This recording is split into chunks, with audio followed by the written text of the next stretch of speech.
नमस्कार, the homemade प्लेटमा स्वागत छ। के हजुरहरू भेजिटेरियन हुनुहुन्छ र खाँदामा मिठो, बनाउँदामा सजिलो अनि छिट्टो परिकारको खोजीमा हुनुहुन्छ?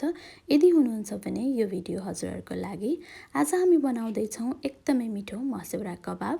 सर्वप्रथम मस्यौरालाई 10 देखि 15 मिनेट भिजाउनुहोस् र नरम भएपछि त्यसमा हरियो खुर्सानी, अदुवा, लसुन मिसाएर मिक्सरमा मसिनो हुने गरी पिस्नुहोस् र त्यसमा स्वादअनुसार नुन, बेसार, धुलो खुर्सानी, जिरा धनिया पाउडर र बेसन मिसाई राम्रोसँग मोल्नुहोस् र टिकिया जस्तै बनाई कबाबको सेप दिनुहोस् र एउटा प्यानमा थोरै तेल राखेर दुवैतर्फ रातो हुने गरी केही बेर लो फ्लेममा पकाइसकेपछि तयार हुन्छ एकदमै मिठो अनि नरम मस्यौरा कबाब।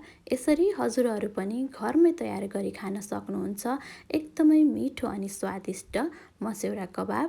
यदि हजुरहरू यस्तै स्वादिष्ट, बनाउनमा सजिलो अनि छिट्टो परिकारको खोजीमा हुनुहुन्छ भने द होममेड प्लेटलाई फलो गर्न नबिर्सिनुहोला। धन्यवाद।